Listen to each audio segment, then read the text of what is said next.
Billionaire discovers a child reading in his library at 3 a.m. She wasn't supposed to be there. She broke his rules. What he did next, no one saw coming. In a $50 million penthouse, silence isn't just golden, it's mandatory.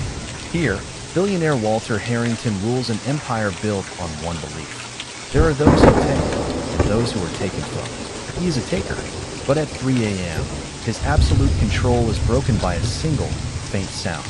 A click. It comes from his private library, a room where no one should be. He expects an intruder.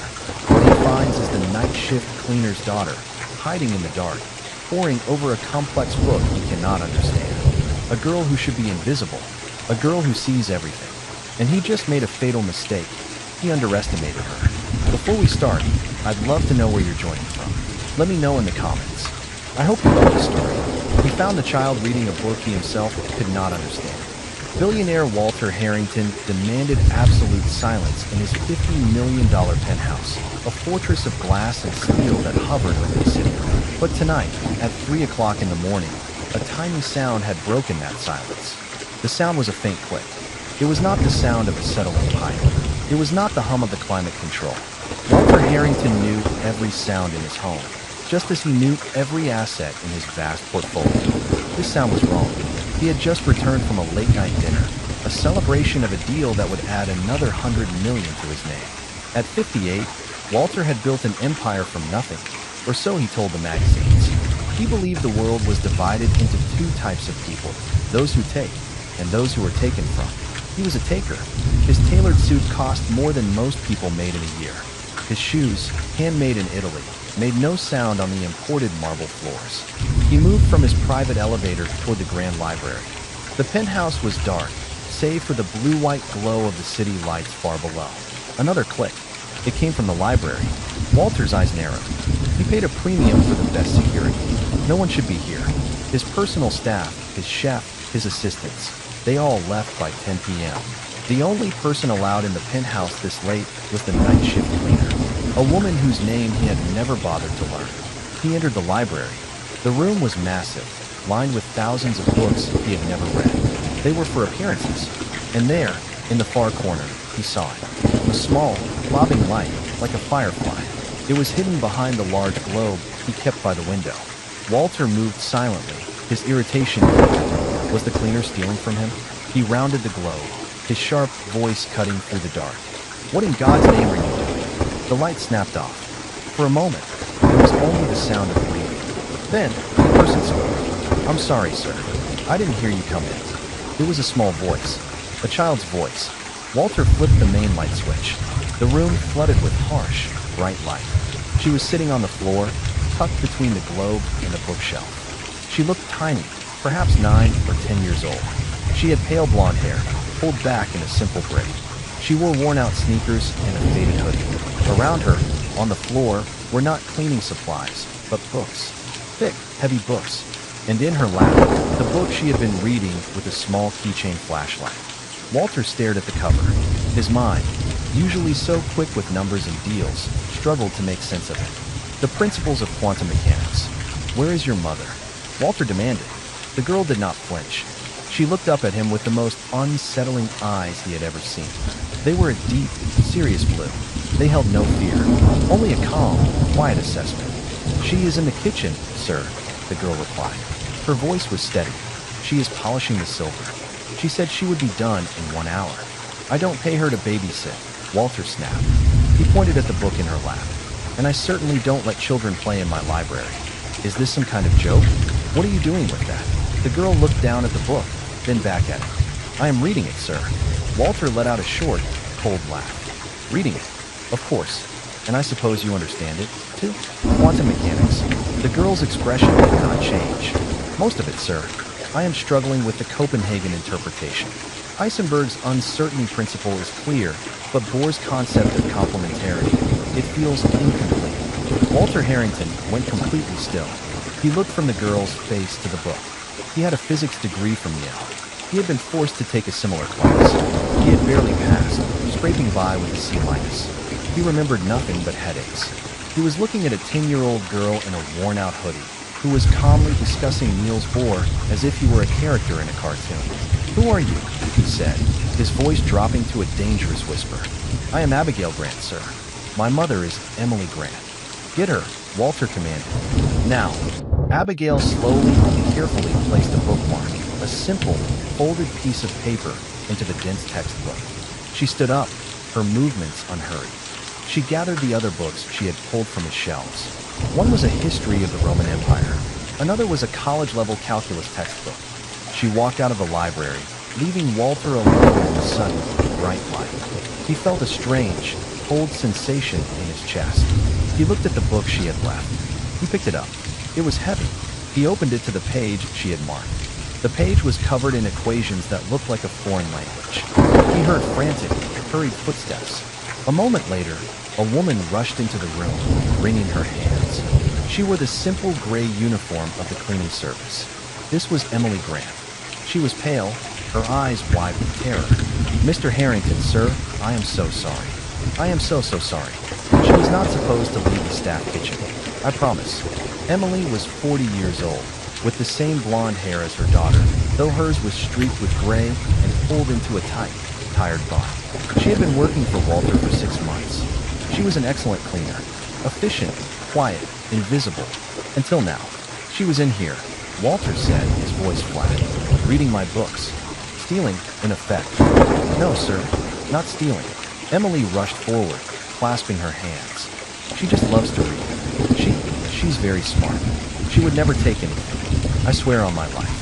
She had to come with me tonight, Mr. Harrington," Emily pleaded, her voice cracking. "She had a fever this morning. I couldn't leave her alone, and I cannot afford to lose this shift. The agency is very strict. I made her a small bed in the staff kitchen. I told her to sleep. I just turned my back for a minute." Walter looked at the woman. He saw weakness. He saw desperation. He despised both. "You brought a sick child into my home. She's fine now, sir. The fever broke. She's just quiet. She just reads. Please, Mr. Harrington. It will never happen again." Abigail had reappeared in the doorway. She stood silently, watching her mother plead. Her face was a mask of perfect, cold calm. "It certainly will not happen again," Walter said. He looked past the mother to the child. "You," he said to Abigail, "think you're clever, don't you? Reading big books. Playing grown-up." Abigail said nothing. "Let me teach you a lesson, child," Walter said, stepping closer. He felt his power returning. "It doesn't matter how many books you read. It doesn't matter what you think you know. In this world, you are either born to rule, or you are born to serve. People like you serve. You clean toilets. You polish silver. You do not read quantum physics in my library." Emily Grant gasped, a hand flying to her mouth. "Sir, please. She is just a child. She is a child who needs to learn her place," Walter said, his voice like ice. Just like her mother. A flicker of something new crossed Emily's face. Her fear was replaced by a spark of steel. "My place, Mr. Harrington. My place is doing an honest night's work. It's raising my daughter to be better than me. My father fought for this country. He was a good man. He taught us that there is no shame in work. Your father," Walter scoffed, "was probably some grunt who followed orders. I give orders. That is the difference. That is the place you fail to understand." That was when it happened. For the first time, the girl, Abigail, reacted. Her head snapped up, her blue eyes, no longer calm, fixed on Walter Harrington. The look was not one of childish anger. It was a look of pure, concentrated ice. It was a look of sudden, terrible understanding. Walter felt that cold prickle in his chest again. For a half second, he felt like he was the one being analyzed. "Abby, no," her mother whispered, grabbing her arm. "Let's go." "You are fired, of course," Walter said, turning his back on them both. He waved a hand dismissively. "I want you out of my building in 5 minutes. I will inform the agency you are never to be allowed on my properties again." "Sir, please. I need this job," Emily cried. 5 minutes, Walter repeated, walking toward his bar to pour himself a drink. He heard the mother begin to sob, a quiet, defeated sound. He heard her take her daughter's hand. "Come on, baby. We have to get our things." He listened to their footsteps retreat. The mothers, hurried and broken. The daughters, slow and measured. As she reached the doorway, Abigail stopped. She turned and looked back at Walter Harrington. He was standing with his back to her, admiring the city lights, a glass of expensive brandy in his hand. She did not say a word, but her mind was working. She was not just a girl who liked physics. Abigail Grant had a gift her mother called her memory trick. Doctors called it eidetic memory. Abigail called it the library in her head. She never forgot anything she saw or heard. For 6 months, while waiting for her mother to finish her shifts, she had been watching. She had waited in the staff kitchen. But sometimes, her mother had let her sit quietly in the study while she vacuumed the main hall. Abigail had seen the papers on Walter's desk. She had seen the diagrams on his whiteboards. She had overheard the phone calls he took on his speakerphone, where he shouted about zoning changes and leveraged buyouts. To her, they were just shapes and sounds, puzzles, numbers. But tonight, the man who owned those numbers had insulted her mother. And, worse, he had insulted her grandfather. Michael Grant was not some grunt. He was a decorated war hero. He was the kindest, strongest man Abigail had ever known. He was the one who taught her to read. He was the one who told her that her mind was a gift, not a burden. As Abigail stood in the doorway, she looked at the desk across the hall. She saw a file left open. She saw a name, Harrington Global, and next to it, a list of other names, one she didn't recognize. Apex Holdings, Clearwater Investments, Project Nightingale. She took a mental picture. Click. She looked at the whiteboard in his study, the one he hadn't erased. It was a map of money, moving between boxes. Click. She remembered the phone call from last week, when Mr. Harrington had laughed and said, "Councilman Davies is greedier than he looks. Double the consulting fee, and the waterfront project is ours." Click. Abigail Grant turned and walked away. She was not just a girl who understood quantum physics. She was a girl who now had a reason to understand Walter Harrington. And he had just made the biggest mistake of his life. Walter Harrington watched the elevator doors slide shut. He heard the faint sound of Emily Grant sobbing on the other side. "Incompetence," he muttered to himself. He took a long sip of his brandy. The liquid was smooth and fiery, costing $2,000 a bottle. It usually calmed him. Tonight, it did not. He walked back into the library. He looked at the chair where the small, blonde girl had been sitting. He saw the book she had left on the floor, The Principles of Quantum Mechanics. He nudged it with his expensive shoe. Heisenberg, he scoffed. Or, ridiculous. He felt a sudden, sharp spike of irritation. It was not anger at the child. It was the faint, nagging feeling that he was the one who had been looked down on. That calm, blue-eyed stare. It had not been fearful. It had been analytical, as if he were the specimen under a microscope. "A 10-year-old, he said aloud, his voice echoing in the empty room. He grabbed the book and shoved it violently back onto the shelf. He did not care that he put it in the wrong place. He was Walter Harrington. He did not make mistakes. He crushed them. He finished his drink, put the woman and her strange child out of his mind, and went to his study. He had a deal to close. The waterfront project was moving forward. He picked up the phone to call his lawyers, forgetting entirely about the diagram he had left on his whiteboard. Inside the elevator, the moment the polished brass doors closed, Emily Grant's legs gave out. She slumped against the mahogany-paneled wall and slid to the floor, her sobs echoing in the small, confined space. "Oh, Abby. Oh, my girl, what are we going to do?" The elevator was descending. 50 floors. 49, 48. I've lost it. I've lost the best-paying job I've ever had. Oh, Lord. The rent is due on the 1st. The electric bill. She buried her face in her hands, her shoulders shaking. He was such a vile man. Abigail did not cry. She stood perfectly still, watching the numbers light up as they fell. 40, 39. She was not thinking about the rent. She was not thinking about the electric bill. In her mind, she was still in the penthouse. She was rewatching the scene, like a movie. She saw Mr. Harrington's face. She heard his voice. "You are born to serve. You clean toilets." And she was reviewing the data she had collected. The whiteboard in his study. It was a flow chart. A box at the top labeled H Global. Arrows pointed down to 3 smaller boxes. Apex Holdings, Clearwater Investments, Project Nightingale. Money moved from the small boxes to the big one. But arrows also pointed sideways to a box labeled CD Consulting. Click. The file on his desk. Open. A list of property deeds. All along the waterfront. Click. The phone call from last week. She had been quietly reading in the kitchen, but he used his speakerphone. His voice was loud, booming. Councilman Davies is greedier than he looks. Double the consulting fee, and the waterfront project is ours. CD Councilman Davies. The elevator chimed softly, opening to the grand, empty lobby. The night security guard, a man named Frank, looked up from his desk. He saw Emily's tear-streaked face. He looked at Abigail, pale and silent. Mrs. Grant? Everything all right. Frank was a kind man. He always gave Abigail a piece of hard candy when she came in. I've been let go, Frank, Emily whispered, pulling her thin jacket tighter. Frank's face fell. He knew what a late-night firing from Mr. Harrington meant. Oh, Emily. I'm so sorry. It's 3:30 in the morning. How are you getting home? The bus, Emily said, wiping her eyes. We'll be fine. The last bus doesn't run for another hour, Frank said, looking at the clock. Here. He pulled a $10 bill from his wallet. Take a cab, please. Oh, Frank, I couldn't. Take it, he insisted, pressing it into her hand. For the little one. It's a cold night. Emily burst into a fresh round of tears. Thank you, Frank. God bless you. Abigail looked at the guard. Thank you, Mr. Frank, she said. Her voice was flat, but her eyes were not. She met his gaze. She would remember this. Click. They pushed through the heavy glass doors.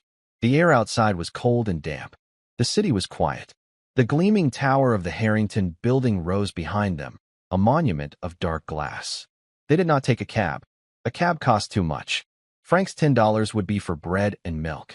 They walked the 6 blocks to the bus stop and sat on the cold metal bench. Emily shivered, pulling Abigail close to her. We'll be okay, Abby. I'll find something. I'll call the agency first thing in the morning. Maybe I can get 2, 3 day jobs. It will be all right. Abigail leaned her head against her mother's shoulder. She felt her mother trembling.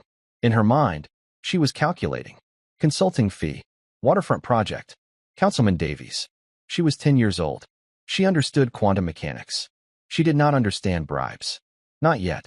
But she understood that Mr. Harrington had secrets. And she understood that he used his power to hurt people. He hurt her mother. He hurt Mr. Frank, who was afraid of him. And he insulted her grandfather. The man he called a grunt. The bus finally came, rattling to a stop. They were the only ones on it. The ride took 40 minutes.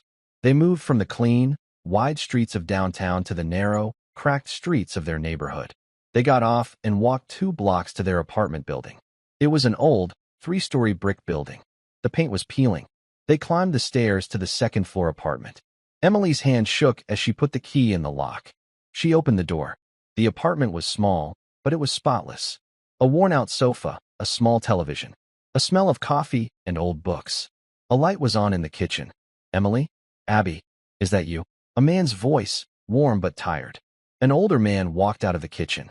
He was tall, but he leaned heavily on a wooden cane. He wore simple pajamas and a faded blue bathrobe. This was Michael Grant. He was 72 years old. His hair was snow white, but his eyes were the same deep, sharp blue as his granddaughter's. He had been a captain in the army. He had served 2 tours. He had a pin in his hip and a chest full of medals he kept in a wooden box. He saw Emily's face, red and swollen from crying. He saw Abigail's, pale and set. Emily? What's wrong? What happened? Emily's composure broke again. She fell into her father's arms, her story tumbling out in a rush of sobs and whispers. He found her, Dad, in the library, he said. He said such awful things. He called her. He called me, and he fired me. He fired me, Dad. I don't know what to do. Michael Grant held his daughter. He looked over her head at Abigail, who was standing in the doorway, watching them. His face, usually so kind, hardened. Not with anger, but with a deep, cold sorrow. He had seen men like Walter Harrington before, on battlefields and in boardrooms. Men who confused power with character. Hush, Emily, he said softly, patting her back. It's all right. We're all right. You're home. You're safe. He helped his daughter to the sofa. Let me make you some tea. Abby, go get your mother a blanket from her bed. Yes, Grandpa, Abigail said. She walked down the short hallway. Their apartment had 2 bedrooms. Her mother and grandfather had the rooms. Abigail slept on a small cot in the living room, curtained off for privacy. But her room was a tiny closet she had converted. She went to her mother's room and pulled the heavy quilt from the bed. As she walked back, she passed her own little space. She stopped. She looked at her mother, who was now quietly weeping on the sofa. She looked at her grandfather, who was standing in the kitchen, his back to her, his shoulders set. He was filling a kettle with water. His hand, the one not on the cane, was clenched into a fist. Abigail did not go back to the living room. She ducked behind her curtain. There was a small desk, a reading light, and a shelf. On the shelf were not children's toys, but stacks of books. Old paperbacks, biographies, history, math textbooks she got from the thrift store. She pulled out a simple, spiral-bound notebook, the kind for school. She sat at her desk. She opened to a clean page. She took a pencil. Her hand was perfectly steady. At the top of the page, she wrote, Mr. Harrington. Then she began to draw. She drew the flowchart from the whiteboard. H Global. The 3 boxes underneath it. Apex, Clearwater, Nightingale. She drew the arrows. And she drew the box to the side. CD Consulting. Underneath it, she wrote the words she remembered. Councilman Davies. Waterfront Project. Double the consulting fee. She listed the file names she had seen. She listed the dates. She was not a child anymore. She was a witness. She filled one page. Then another. The library in her head was downloading the information. She wrote down every detail she could remember from the past 6 months. The license plates of the expensive cars that visited. The names she heard shouted on the phone. The scraps of paper she'd seen in his wastebasket before her mother emptied it. She was so focused, she did not hear her grandfather approach. Michael Grant stood in the opening of her curtain, leaning on his cane. He had brought her a small glass of milk. He stopped. He looked at the notebook. He saw the diagrams. He saw the names. He was a veteran. He was trained in strategy. He knew what he was looking at. It was not a child's drawing. It was a map. Abigail, he said, his voice very quiet. Abigail jumped, her hand flying to cover the page. It's just me, sweetheart, Michael said gently. He sat on the edge of her cot. It creaked under his weight. He looked at her, his blue eyes searching her face. Your mother told me what he said. About me. Abigail's lower lip trembled. This was the first sign of the child. He said you were a grunt. He said people like us serve. He said it like we were dirt. He is a fool, Abby, Michael said. A man's worth is not in his bank account. It is in his word. In his honor. That man has no honor. He pointed to the notebook. What is this, my girl? Abigail hesitated. Only her grandfather knew about her memory trick. He was the one who helped her manage it. He was the one who told her it was a gift from God. It's his secrets, Grandpa, she whispered. He's a bad man. He hurt Mom. He said you followed orders. But he's the one doing bad things. I think he's a criminal. Michael Grant looked at the page again. He read the name, Councilman Davies. His blood ran cold. Davies. He knew that name. Everyone in the city knew that name. A politician who always seemed to vote in favor of rich developers, while neighborhoods like theirs crumbled. And Project Nightingale. Michael had read about that in the paper. A charity, Harrington Global, was supposedly funding a new hospital wing. Michael had thought it was a good thing. But here it was, linked to Apex Holdings. Linked to CD Consulting. Michael understood. It was not a charity. It was a way to move money. To wash it. He looked at his 10-year-old granddaughter. She had, in one night, uncovered what investigative journalists had been trying to prove for years. Abby, he said, his voice heavy. He placed his large, worn hand over hers. This is very dangerous. You understand that, don't you? He's a bully, Abigail said, her voice small but hard. You taught me to stand up to bullies. I did, Michael said. But this is a different kind of bully. This is a man who can crush people without ever touching them. He looked at Emily, asleep on the sofa, exhausted from crying. He just crushed your mother. I want to crush him, Abigail said. Michael looked at her, startled by the cold fury in her voice. He saw himself in her. He saw that same iron will. Justice is not about crushing people, Abby, he said. It's about balance. It's about making things right. He tapped the notebook. This is just information. It is not proof. Not yet. A child's memory is not enough to stop a man like that. Then we get proof, Abigail said. Michael sighed. He looked around the small, poor apartment. He looked at his brilliant granddaughter.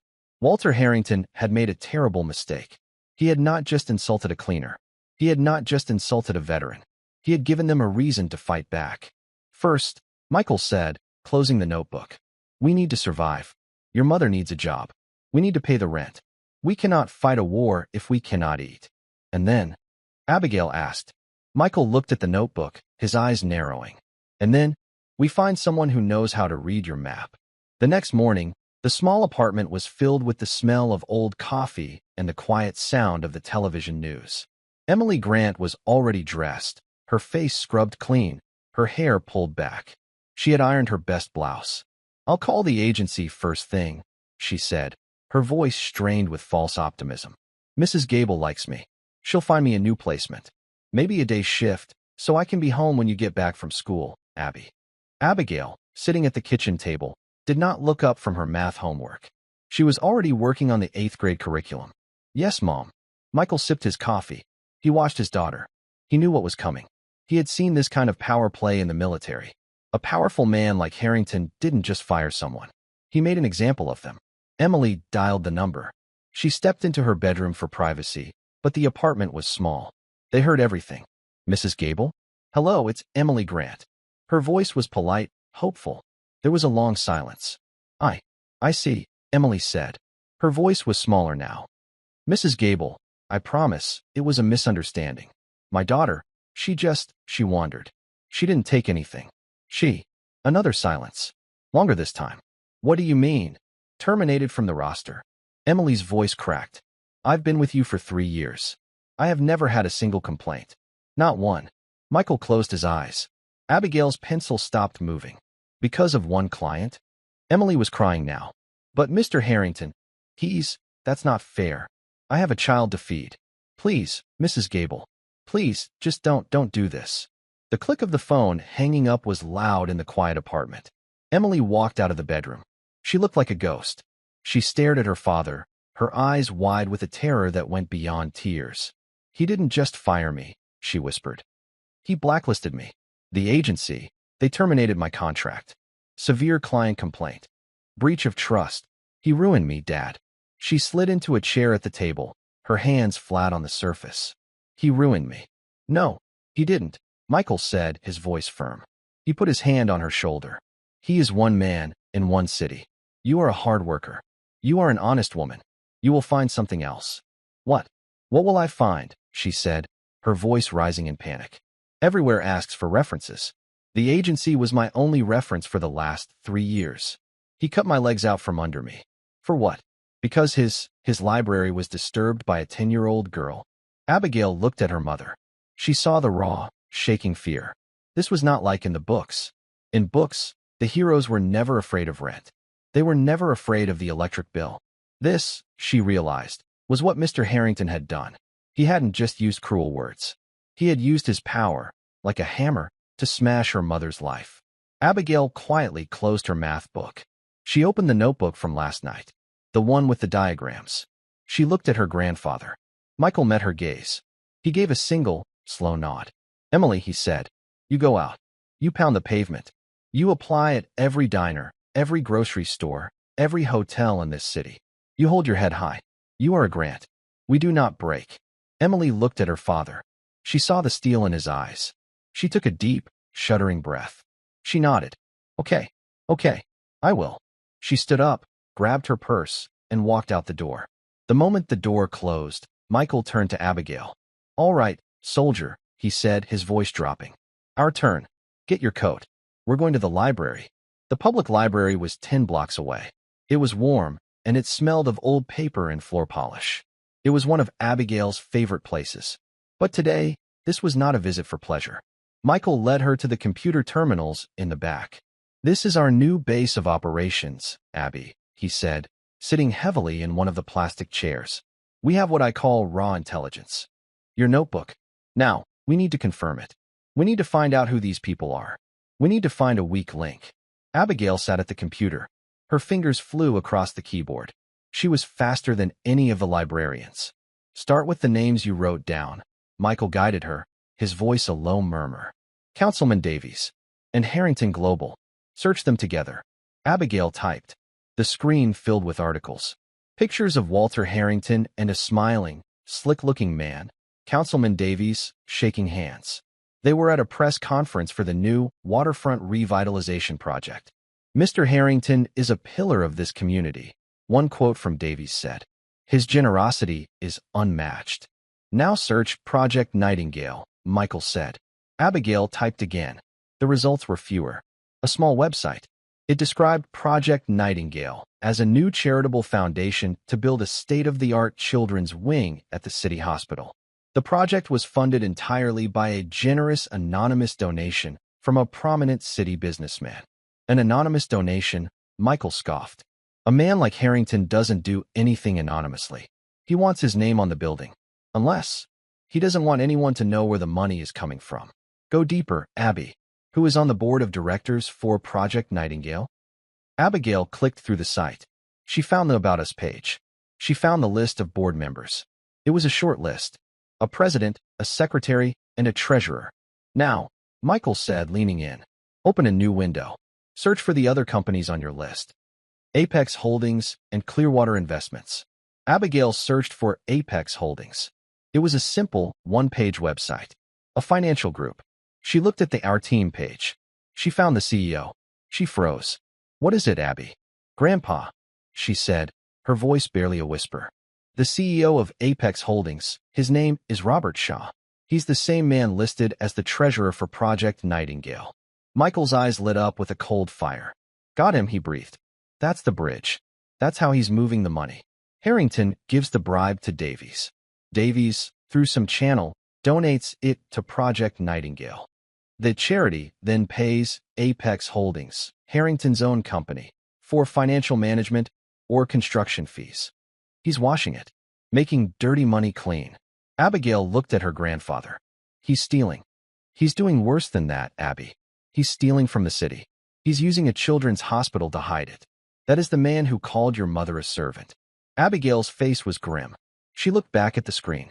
We have the how, Grandpa, she said, echoing his words from last night. But we don't have proof. This just looks suspicious.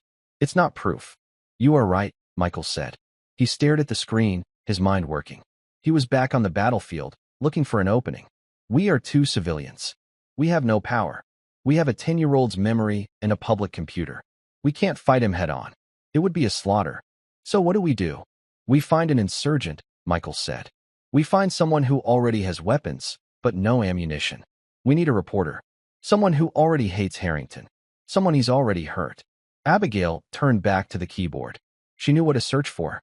She typed, Walter Harrington lawsuit reporter. The screen was filled with links.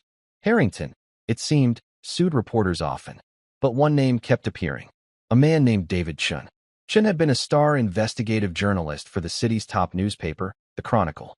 3 years ago, he had written a blistering series of articles. He accused Walter Harrington of exactly this, using shell companies and political bribes to secure a massive downtown real estate deal. This is it, Abby, Michael said, his voice urgent. Abigail clicked on the links. The first few articles were explosive. They were filled with accusations. They hinted at sources inside and leaked documents. Then, the article stopped. The last link was from 2.5 years ago. It was a small, 2-paragraph item on an inner page of the paper. Retraction, the headline said. The Chronicle formally apologized to Mr. Walter Harrington for its unsubstantiated reporting by David Chun. Mr. Chun was no longer employed by the newspaper. He crushed him, Abigail said. Just like he's trying to crush your mother, Michael said. Harrington sued him. He bled him dry. He destroyed his career. He made an example of him, just like he did with Emily. Michael stared at the name. David Chun. This is our man, Michael said. A man with nothing left to lose. A man who wants revenge just as much as we want justice. How do we find him? Abigail asked. A good reporter never really quits, Michael said. He just goes underground. It took another hour. They found him. David Chun was not at the Chronicle anymore. He was not at any paper. He ran a small, independent blog. It looked old. It was just text. He posted about city council meetings, zoning laws, and budget reports. Nobody read it. His headquarters was listed as a P.O. box. But at the very bottom of the page, there was a contact link and a phone number. Michael wrote it down on a scrap of paper. That night, the apartment was dark, except for the dim light over the stove. Emily had returned, her feet aching, her face a mask of defeat. She had handed out 12 resumes. She had filled out 8 applications. Not one person had called her back. She had eaten a small bowl of soup and fallen asleep on the sofa, still in her clothes. Michael sat at the kitchen table. The only sound was the hum of the old refrigerator. He looked at the scrap of paper with the phone number. He looked at Abigail, who was sitting across from him, her notebook open. "Abigail," Michael said, his voice so quiet it was almost a whisper. "You need to understand what we're doing. This is the point of no return. Once I make this call, we are in the fight. It will be dangerous. This man, Harrington, he won't just fire us. He will try to destroy us. All of us. Your mother, too." Abigail looked at her mother, asleep on the sofa. She looked at the past due notice for the electric bill, which Emily had left on the table. "He is already destroying us, Grandpa," Abigail said.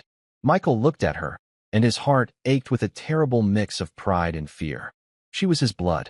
She was a soldier. "You're right," he said. He picked up the old kitchen phone.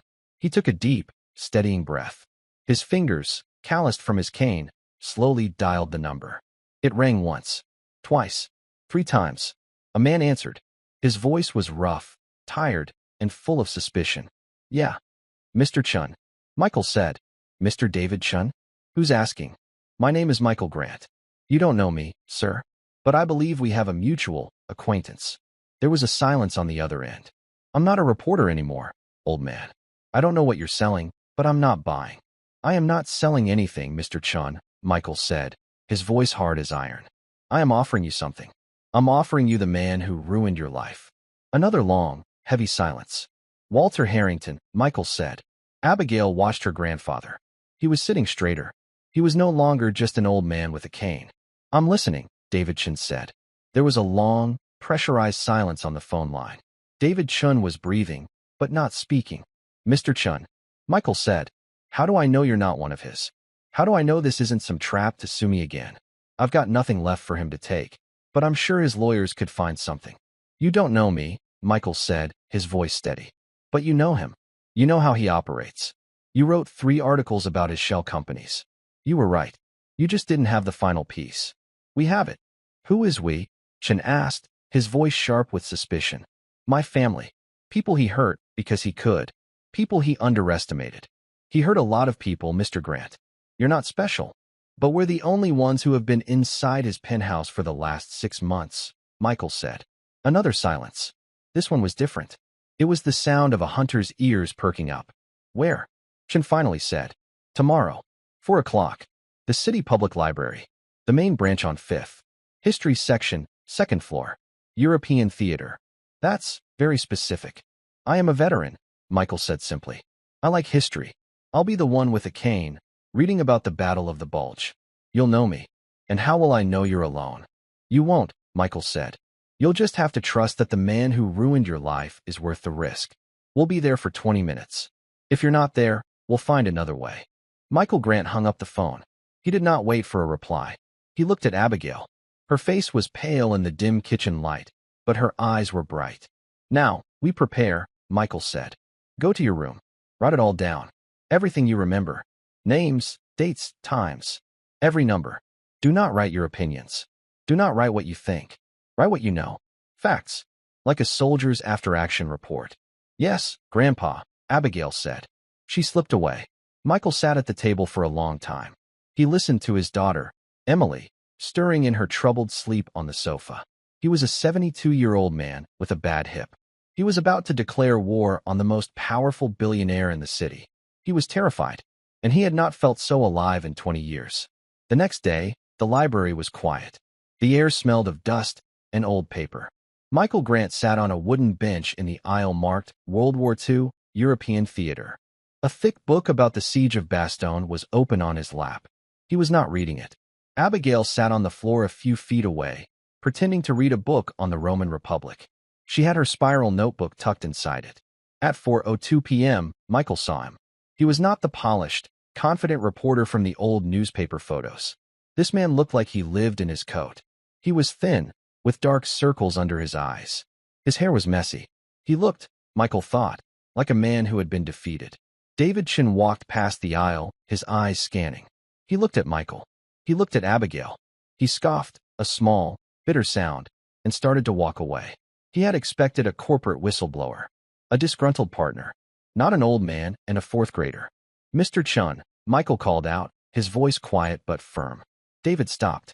He turned around slowly. He walked back, his hands shoved deep in his pockets.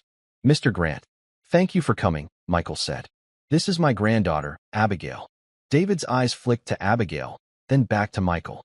He looked angry. A joke. You're pulling a joke. This is no joke, sir, Michael said.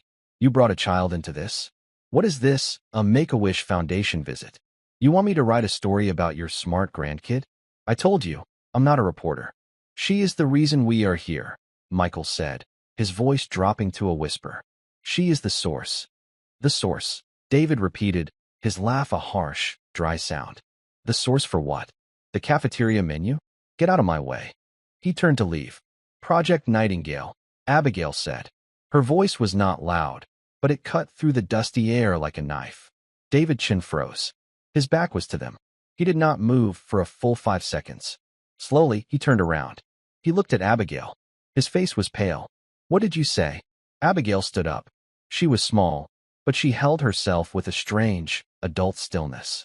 Project Nightingale is the shell company, she said, her voice clear and flat, as if she were reciting a multiplication table.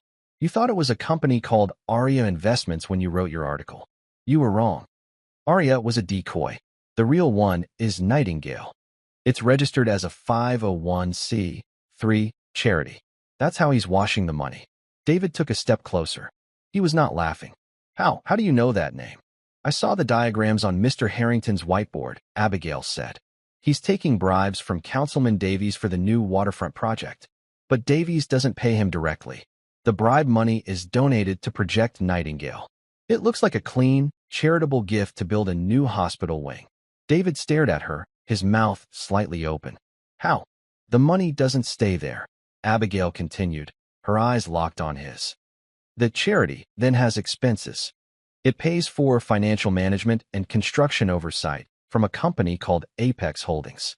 Apex Holdings is run by a man named Robert Shaw. Mr. Shaw is also listed as the treasurer of Project Nightingale. The money goes in clean and comes out dirty. It's not a donation. It's a laundromat. David leaned against the bookshelf. He looked as if he'd been punched in the stomach. I had Shaw, he whispered. I knew Apex was dirty, but I couldn't tie it to Harrington. I couldn't find the bridge. Nightingale. My God. He looked from Abigail to Michael. Who are you people? I am Michael Grant, Michael said, standing up with the help of his cane. My daughter, Emily, was Walter Harrington's night cleaner. He found my granddaughter in his library. She was reading physics, quantum mechanics, Abigail added quietly. Heisenberg's uncertainty principle. David let out a shaky breath. I've heard rumors about that library. They said he bought it all for show, that he couldn't even understand the titles. He couldn't, Abigail said. It made him angry. He said people like us, my mother, were born to serve. He said my grandfather was just a grunt who followed orders. Then he fired my mother. And he called her agency and had her blacklisted. She can't get a job anywhere. David Chin's face, which had been pale with shock, now flushed with a deep, familiar anger. He recognized the pattern. He had lived it. Harrington didn't just win. He had to annihilate his opponents. He had to ruin them. This is real, David said, his voice low. You are telling me this 10-year-old girl, she memorized all of this?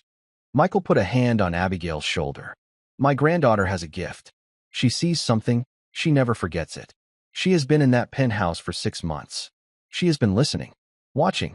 She has his entire operation in her head. And, Michael added, in this. He took the spiral notebook from Abigail. He handed it to David. David's hands shook as he opened it. It was page after page. Diagrams, dates, license plate numbers, names of shell companies, full sentences from phone calls Abigail had overheard. It was the raw intelligence Michael had promised. It was the skeleton key to Harrington's empire. This is everything, David whispered. This is what he sued me for. This is the truth. He looked up, and for the first time, the broken, defeated look was gone. His eyes were sharp. The reporter was back. Okay, David said, his voice suddenly crisp and professional. He snapped the notebook shut. Okay, Mr. Grant. Abigail, here is what we do. This is not a news story. We take this to the paper, Harrington's lawyers will tie us in knots before it even hits the press. He owns the publisher. He'll call it the ramblings of a child and a disgraced reporter. We'll be crushed. So what do we do? Michael asked. This isn't journalism, David said, his voice hard. This is a criminal case.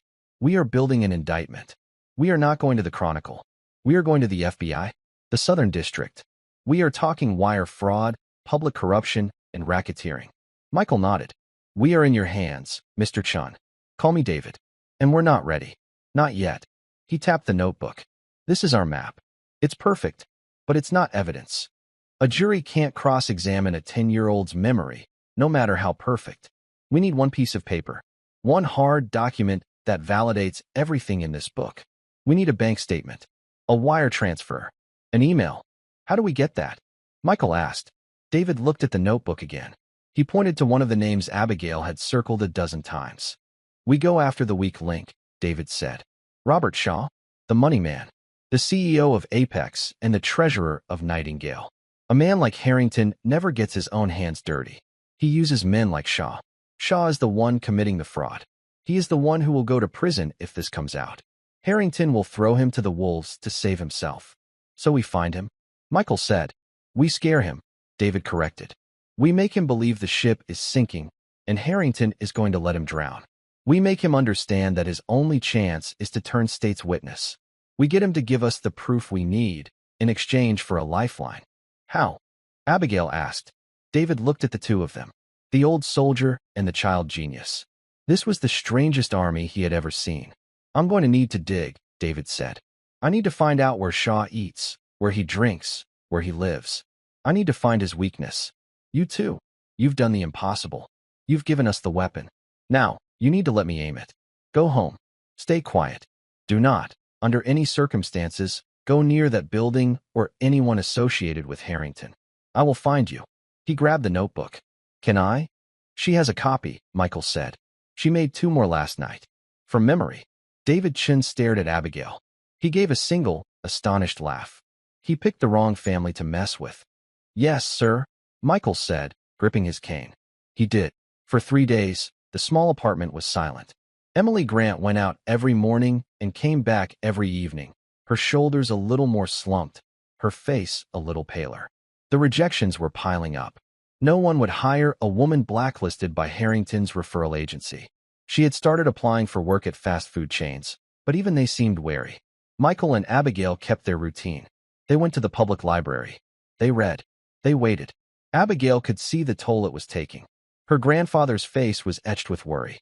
He was spending hours on the phone with the Veterans Affairs office, trying to see if he could get an advance on his small pension. He was checking the pantry, counting cans of beans. They were running out of time. They were running out of food. On the 4th night, the phone rang. It was almost 11 p.m. Emily was asleep, exhausted. Michael picked it up. Grant residence. It's me. David Chin's voice was a low, urgent rasp. I've got him. Michael was instantly awake. He motioned for Abigail, who came to his side. What did you find? Michael asked. Shaw. He's not just a criminal. He's a desperate man, David said, speaking quickly. I followed him. He doesn't go to fancy bars. He doesn't have a mistress. He goes to one place. The city hospital. The real one. Not the Nightingale wing. Why? His son. 9 years old. Leukemia. He's been there for 6 months. The treatment, it's experimental. It's astronomically expensive. Harrington isn't just paying Shaw. He's using him. Shaw is trapped. He's been cooking the books for Harrington for 5 years, and I'd bet my life Harrington is holding the medical bills over his head. My God, Michael whispered. He's using a fake children's hospital to hide his bribes, and he's blackmailing a man whose child is actually sick. It's the perfect leverage, David said. And it's our weak point. A man like that is terrified. He's not loyal. He's a prisoner. What's the plan? Michael asked. I'm at the hospital now. In the parking garage. I'm going to confront him when he comes out. This is it, Michael. One way or another, this ends tonight. I needed you to know. Be careful, son, Michael said. David hung up. Abigail looked at her grandfather. Is Mr. Chin going to be okay? He is a good soldier, Michael said. He put his arm around her. Now we pray. The hospital parking garage was cold and smelled of oil. David Chin sat in his rusted 1998 sedan. At 11:32 p.m., Robert Shaw walked out of the elevator. Shaw looked terrible. His suit was wrinkled. He hadn't shaved. He was just a father, hollowed out by grief and fear. David Chun got out of his car. "Mr. Shaw," David said. Shaw spun around, his keys clutched in his hand. "Who are you? What do you want?" "My name is David Chun. I used to be a reporter." Shaw's face went white. I have nothing to say to you. Leave me alone." He fumbled for his keys, trying to unlock his car. "I'm not here for a story, Mr. Shaw," David said, stepping into the yellow light. "I'm here to offer you a way out." "A way out of what?" "I don't know what you're talking about." "Project Nightingale," David said. Shaw dropped his keys. They clattered on the concrete. "Apex Holdings," David continued, his voice calm, almost kind. "Councilman Davies. The waterfront bribes. I know everything, Robert. And soon, everyone will." Shaw began to shake. "You don't know. You can't.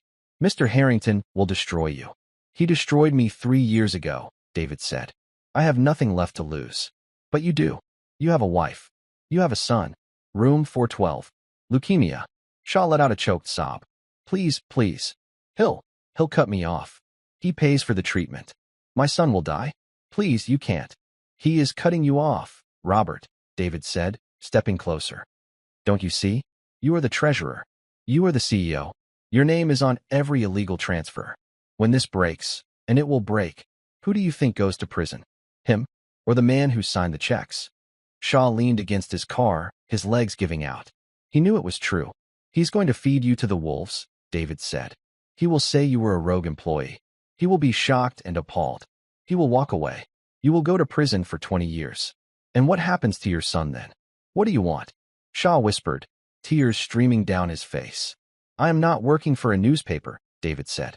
"I am working with people who want justice.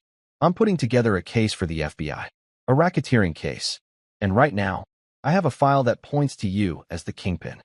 "No, I know, but I need one thing to point it at him." David held out his hand. "I need one piece of hard proof. The real ledger. A wire transfer receipt. Something that has his name on it. You give me that, and I give you a lifeline. You become a state's witness.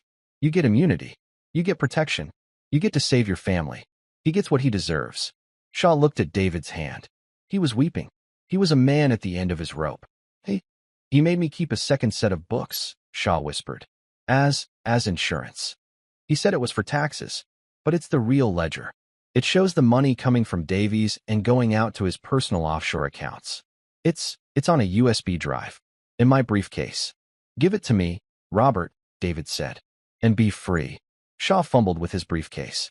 He pulled out a small, black USB drive. He placed it in David's hand. "It's all there," Shaw said. He's a monster." "I know," David said. He closed his hand around the drive. "Go back to your son, Mr. Shaw. Get some sleep. A federal agent will contact you tomorrow morning." David Chin walked away, the small piece of plastic heavy in his pocket. He had him. He had Harrington. 2 weeks later, Walter Harrington stood on the stage of a grand ballroom. It was the annual City Foundation Gala. Hundreds of the city's elite, in tuxedos and gowns, applauded. He was at a podium, accepting the Philanthropist of the Year award for his generous and groundbreaking work-funding Project Nightingale. Thank you. Harrington smiled, his voice smooth. "We, in this room, have a duty to lead, a duty to give back, and I am proud to lead the charge." The applause was deafening. At the back of the ballroom, 2 men in dark blue suits spoke into their wrists. "He's on stage. We're moving in." The main doors of the ballroom swung open. The 2 FBI agents walked in. They were followed by 2 more. They were not in tuxedos. They walked calmly, directly toward the stage. The applause died. The room fell silent. Harrington stopped smiling. He looked confused. "Can I help you, gentlemen?" The lead agent walked up the steps. He was joined by a 5th man, David Chun. Harrington's face turned to stone. "Chun, what is the meaning of this? I'll have you thrown out." "Security." Walter Harrington, the lead agent said, his voice loud in the silent room. "You are under arrest for federal wire fraud, conspiracy to commit bribery, and money laundering." There was a collective gasp from the crowd. "This is outrageous." Harrington shouted. "You have no proof. This hack," he spat, pointing at David, has been forging lies about me for years. We don't need his lies, the agent said calmly. He held up a small plastic bag. Inside was the USB drive. We have your ledger. We have all your offshore accounts. And we have the full, sworn testimony of your partner, Mr. Robert Shaw. The color drained from Walter Harrington's face. He finally understood. He had been beaten. The agents pulled his hands behind his back. The sharp, metallic click of the handcuffs echoed through the ballroom. What he did next shocked everyone, David Chin thought, as he watched the billionaire being led off the stage. In a small apartment across town, the television news was electric. Taken away in handcuffs, in front of the city's most powerful people. Walter Harrington, the man who owned this city, is done. Emily Grant sat on the sofa. She was not crying. She was just still. Michael Grant sat beside her, his hand on her back. Abigail sat on the floor, watching the screen. She watched the man who had called her mother a servant, who had called her grandfather a grunt, being put into the back of a police car. He looked small. The news anchor cut to a reporter on the scene. It was David Chun, surrounded by microphones. Mr. Chun, your reporting was just vindicated. How do you feel? David looked into the camera. He looked tired, but he was smiling. I feel like, for the first time in a long time, the right people won. Mr. Harrington made a fatal mistake. He underestimated the people he hurt. He thought they were invisible. He forgot that the people who clean the floors and wait in the kitchens, they see everything. The news anchor came back. An incredible turn of events. A story of greed, corruption, and ultimately, justice. All brought about by an anonymous tip. In the apartment, Michael turned off the television. The room was quiet. Emily let out a long, slow breath. It's over, she whispered. Michael looked at Abigail. He put his hand on her blonde hair. You did it, my girl. Your grandfather is very proud of you. Abigail looked up at him. She thought about Mr. Harrington.